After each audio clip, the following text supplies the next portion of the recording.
Yo Legends, balik lagi di channel kesayangan kalian semua, tempatnya pesulap profesional duduk nongkrong ya sambil ngobrolin sulap. Hari ini kita punya segmen baru yang namanya The Magic Talk. Kita bakal ngobrolin pertama kali gue kena sama dunia sulap gimana, gue kenal sama dunia sulap gimana. Gue bakal sharing ceritanya di sini, dan gue sebenarnya udah pernah cerita ini di platform lain seperti Instagram gue mungkin atau di live gue yang lain. Tapi hari ini gue pengen cerita sedikit lebih detail lagi ke kalian. Mungkin kalian semua ada yang udah tahu ceritanya, mungkin kalian semua ada yang belum tahu ceritanya. Dan kalau misalnya kalian semua tahu ceritanya, gue selalu bilang ke teman-teman gue kalau misalnya gue pertama kali jatuh cinta sama dunia sulap itu dari umur 9 tahun, dan gue selalu ceritain ini ke orang-orang. Tetapi kalau gue ingat-ingat lagi, ya ini lebih, ingatan gue itu lebih ke arah kayak flashback sih, kayak cuma sekelebat doang. Gue ingat pengalaman gue di dalam dunia sulap itu nggak dari umur 9 tahun, sebenarnya lebih muda lagi. Tapi ini mungkin belum membuat gue tertarik sama dunia sulap. Pertama kali gue tahu kalau di dalam hidup ini ada yang namanya sulap itu ketika gue nonton TV, dan gue nggak tahu siarannya apa, gue nggak tahu acaranya apa.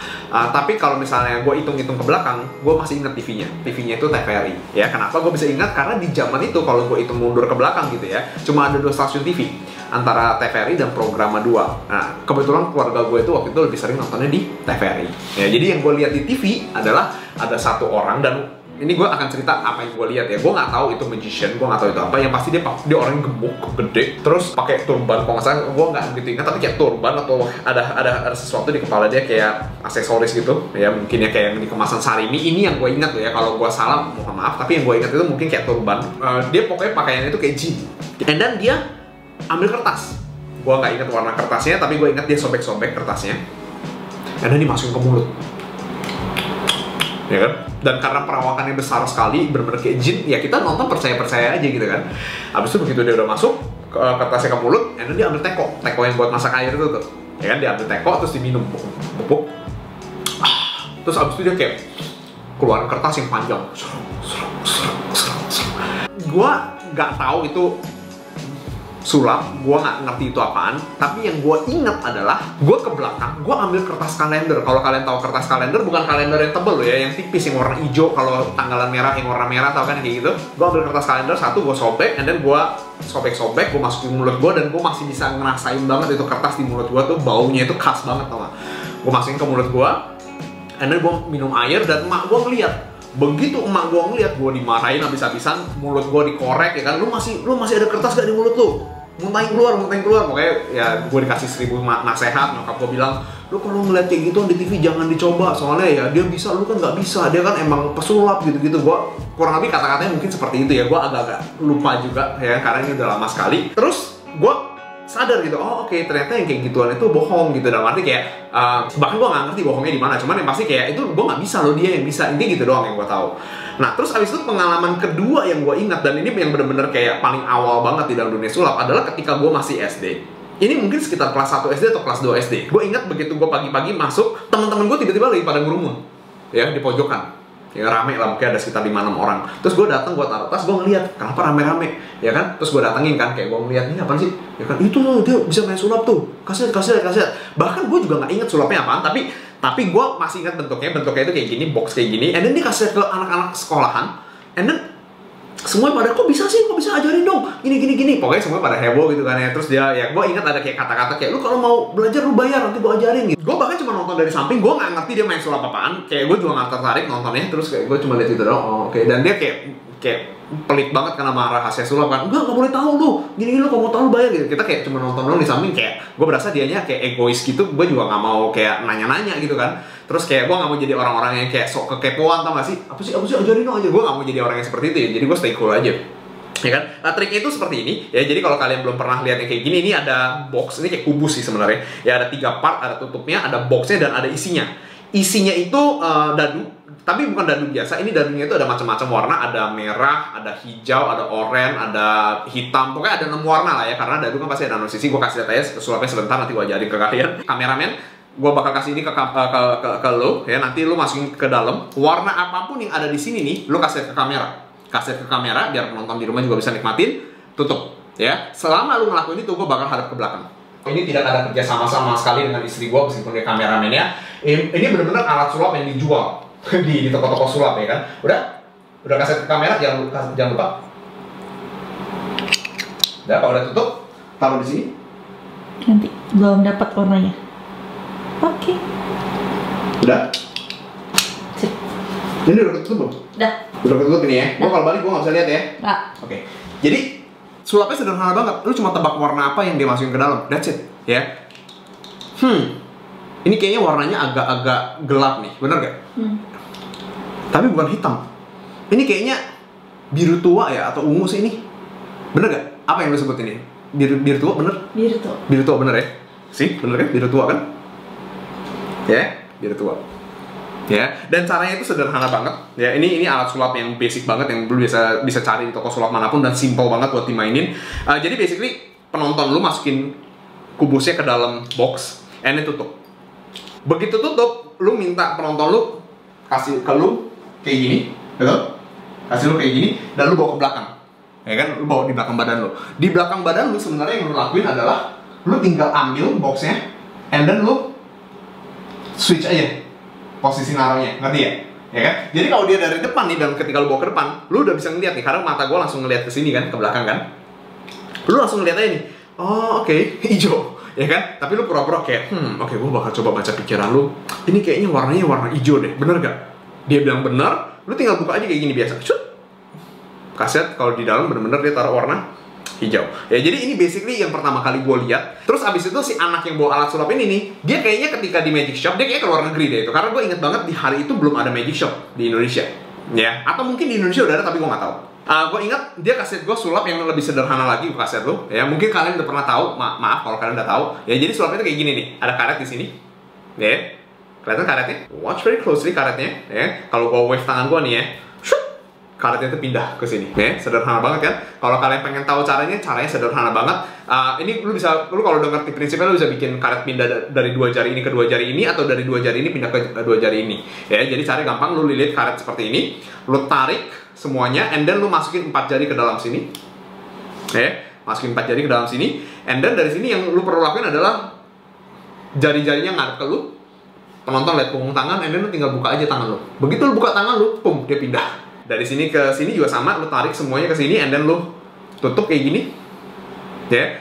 Tapi lu lakuin di bawah meja ya, and then lu buka atau lu mau wave juga boleh, lu wave, dia pindah ke sini. Jadi itu salah satu kenangan-kenangan dasar yang gue ingat ketika gue bicara tentang dunia sulap. Ini gue belajarin waktu gue masih kecil banget, teman-teman gue yang ngajarin gue di sekolah, dan gue lumayan kaget loh, ya kan? Karena zaman dulu kita nggak ada internet ya, mereka bisa tahu ginian dari mana gitu kan, niat banget kan. Kalau misalnya gue disuruh pilih salah satu kenangan yang gue paling ingat, mungkin ini, kalau misalnya lu pernah tahu kan, tau nggak? Kalau pulpen nih di dalam tangan gue nih, kelihatan nggak sih pulpennya? Kelihatan ya? Jadi kalau gue buka di tangan gue nih, syah, pulpennya bisa nempel di tangan gue. Gue inget trik ini, ya. Kalau kalian belum tahu caranya, gue cuma tahan doang pulpennya di sini, ya. Tapi gue inget banget kenapa? Karena teman gue itu ngelakuin itu meyakinkan banget. Gue inget banget dia pencet tangan dia sampai biru, kok nggak, karena darah nggak bisa jalan kan. Dia pencet tangan dia sampai biru, terus wah, tuh, gue gini-gini nggak bisa jatuh tuh, ya kan? Tapi kalau gue bikin dia jatuh tuh, dijatuhin kayak gitu, ngerti ya sih? Maksudnya kayak dia meyakinkan banget, dan gue namanya masih kecil kan, polos-polos aja kan, kayak hah, kok bisa sih? Ajarin dong, gue coba-coba, jatuh terus dan lain sebagainya kan. Ya akhirnya ajarin gue, ternyata caranya itu cuma ditahan doang pakai jari kayak gini. Ya, so mungkin itu kenangan-kenangan dasar gue inget satu yang gue bener-bener, sebenarnya kalau gue mau cerita gue malu juga ya. Gue lagi serius, gue lagi pup, ya ceritanya gue lagi pup. Serius, ini gue waktu masih kecil kan, gue lagi pup. Terus nyokap gue di samping gue. Lu inget menghapus zaman dulu nggak? Ini kalau mungkin anak-anak yang generasi gue tahu deh. Menghapus zaman dulu itu kita ada yang atasnya itu hijau, bawahnya itu putih. Tahu nggak? Nggak inget ya? Jadi gue lagi pup, terus emak gue tuh gini, lihat nih penghapus ya. Ya kan? Terus diginiin kayak, bayangin ini penghapus ya, bayangin ini penghapusnya ya. Ini dari karet nih, ya. Nih, lihat ya. Terus gue kan lihat banget kan. 1, 2, 3 dibawa ke belakang sama dia. Ngerti ya? Karena kan penghapus jatuh nggak ada bunyi kan. Terus gue liat, kok kemana penghapusnya? Ya kan, terus nyokap gue ngelakuin pakai hal yang lain kayak apa gitu, gue lupa deh, ya kertas atau apa digituin lagi. Dan gue hari itu gue nggak tahu caranya, bahkan mak gue juga nggak ajarin ke gue. Tapi karena gue punya memori itu tuh, gue inget lagi, pasti mak gue ngebuang gitu, ngerti ya sih? Jadi that's like the basic memory yang gue tahu tentang dunia sulap. Ya jangan nanya sama gue kenapa gue pup ada mak gue di sebelah gue, jangan nanya sama gue kayak gitu, itu ceritanya panjang nih kan, ya kan? Tapi gue inget beberapa kenangan dasar sulap gue itu di situ. Gue suka banget sama sulap. Enggak juga hari itu. Meskipun gue udah bisa trikin karet, meskipun gue nggak tahu caranya sampai gue gede. Sampai akhirnya suatu hari, dan gue masih inget banget, ketika gue umur 9, Indosiar nayangin tentang David Copperfield. Gue ingat ada sekitar 5 atau 6 episode ya. Jadi episode 1 itu tentang dia ngilangin patung Liberty, episode 2 itu tentang dia tembus tembok Cina, episode 3 itu tentang dia ngapain, gue lupa dah, ya kan. Gue suka nontonnya, kok bisa ya, kok keren ya, kok bisa kayak gini ya. Gue suka banget lihat itunya. Tapi satu trik yang bener-bener bikin gue sampai kayak, hah? Itu adalah yang pensil sama duit yang gue pernah ajarin di video gue. Ya, jadi yang pensil tembus duit, pensil tembus uang. Itu bener-bener satu trik yang bener-bener bikin gue sampai, hah? Dan dari momen itu gue tahu banget gue pengen jadi magician. Ya, jadi gue rasa ada banyak faktor yang bener-bener bikin gue bisa kehook sama trik itu. Dan salah satunya itu adalah karena gue akhirnya nyoba gitu loh. Gue nyoba pensil, uang, gue taruh di tengah-tengah, gue tarik-tarik, kok nggak mau tembus gitu. Kok dia bisa tembus, gue nggak bisa tembus. Dan gue nggak tahu caranya itu sampai gue umur 9 itu. Mungkin gue bener-bener nggak tahu caranya tuh sampai gue umur 18 tahun. Sampai gue umur 18 tahun, gue duduk, gue lihat pensil, uang, dan notabene nih ya, gue udah tahu trik-trik yang lain loh. Trik yang itu karena kita nggak punya internet zaman itu. Gue bener-bener nggak tahu caranya gimana ya. Gue ngebayangin, kok bisa ya? Kayak gitu ya. Dan gue bener-bener nggak kepikiran. Makanya kenapa menurut gue trik itu bagus banget. Karena gue spend like 7 tahun hidup gue mikirin trik itu, gue nggak tahu jawabannya. Sampai akhirnya ada teman dari Amerika, ya dia punya duit lah ya. Terus dia bawa pulang pensilnya, ya kan, karena di Amerika kan mereka punya magic shop. Akhirnya gue bayarin, ya kan, terus gue, oh gini dong caranya. Ya seperti biasa lah ya. Jadi bahkan seorang pesulap pun tidak jauh-jauh dari yang namanya oh gini doang caranya. Tapi gue bukan tipikal yang kayak oh gitu doang caranya, and then gue ngeremehin. Gue begitu, oh gini doang caranya, gue malah makin cinta. Tau gak kenapa? Karena kayak, kok gue bisa ya dibohongin sama sesuatu segampang ini gitu, sesederhana ini, ya pokoknya kalian tahu sendiri lah caranya ya, kayak hah? Ya kan, dan mungkin itu yang bener-bener bikin gue, oh you know what, there's so much, kayak banyak banget prinsip-prinsip dasar di dalam dunia sulap yang bener-bener bisa gue pakai, yang bener-bener kayak kalau gue hidup di dunia ini, gue sampai nggak tahu prinsip dasar kayak gini, gue nyesel banget, kayak hidup gue nggak ada artinya. Ini cuma gue doang, gue nggak tahu kalian bisa relate atau enggak ya. Tapi ini gue berasa kayak, aduh, kalau misalnya gue sampai nggak tahu, oh ternyata pulpen kalau misalnya mau dicolok tembus, ternyata ada magnetnya. Kayak lu tau gak sih? Oh oke, that's new. Itu baru banget, orang awam mana ngerti pulpen pakai magnet. It's that kind of new knowledge yang lu nggak bisa dapet di sekolah, yang lu nggak bisa dapet di tempat-tempat lain, yang bener-bener kayak menurut gue itu spesial banget, eksklusif banget. Ya kurang lebih seperti itulah cerita gue, awal-awal cerita gue jatuh cinta sama dunia sulap. Alasan kenapa gue bisa jatuh cinta sama dunia sulap. Semoga kalian demen sama cerita-cerita seperti ini. Semoga kalian bisa relate dengan cerita-cerita seperti ini. Jangan lupa ya, kalau kalian demen ya, kasih tau di kolom komentar. Nanti kita bakal lanjut di part kedua. Nah, alasan kenapa gue bikin video ini adalah karena gue pengen sharing ini ke kalian semua. Gue pengen ingetin kalian semua, setiap kali kalian mulai main sulap, buat teman kalian, buat keluarga kalian, jangan lupa kalian juga harus bisa inspire mereka. Mungkin suatu hari kalian ngebuka jalan teman-teman kalian buat jadi magician, siapa yang tahu, ya kan? Hari ini gue mungkin udah buka jalan buat kalian, ya kalian semua bisa main sulap buat teman-teman kalian, kalian dapat reputasi buat teman-teman kalian. It's win-win, right? Dan nanti mungkin orang-orang yang terinfluence dari kalian juga mungkin akan tularin ini ke teman-teman yang lain. Kalau misalnya kalian pengen produk seperti ini, ya gue ada di Tokopedia gue, ntar gue taruh linknya di bawah. Ya gue masih ada beberapa mungkin ini, ya silahkan dibeli. Kalau misalnya kalian belum nonton video gue yang lain, jangan lupa nonton video gue yang lain. Jangan lupa satu hal ya, gue pengen denger pengalaman kalian, ya pertama kali masuk terjebak di dalam dunia sulap itu gimana? Ya tulis di kolom komentar, gue pasti bacain satu persatu. Nama gue Rinko Faisal. Thank you very much.